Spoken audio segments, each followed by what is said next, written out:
để chúng bọn nó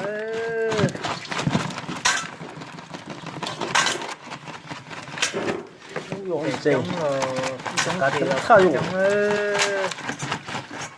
để cá chọn nước xuống này này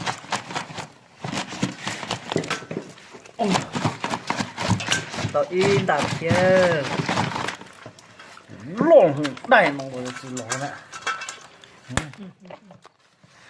tận này nè Là ăn nó á, về cái nó chỉ có tà liền. tao in đặt chưa tôi bé hồi trơn đâu mà ơi tiền thì nhà đấy nó bên đó phía trong trì nữa anh nó dễ hấp tới Thế phía mà trong trì tươi, tốt tươi.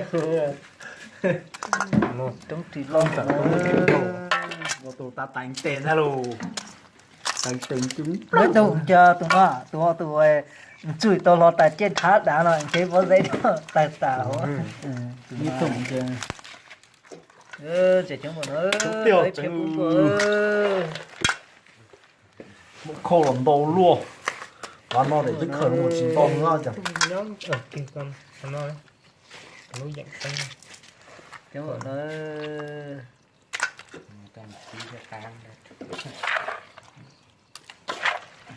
Nó có phía. nó chẳng mới tụt khủng chờ na rồi na Chứ. chỉ nát đây mới tụt tụt có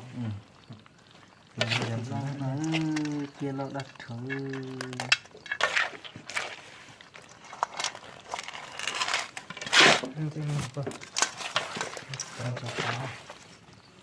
chúng bọn nó sẽ cả này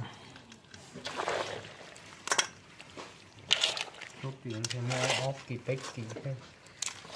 thì cũng gai được để nát đấy để nát liền đúng không để nát đây từ nuôi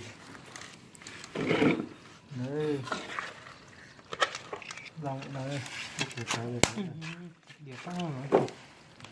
cứu phòng to cũng tí này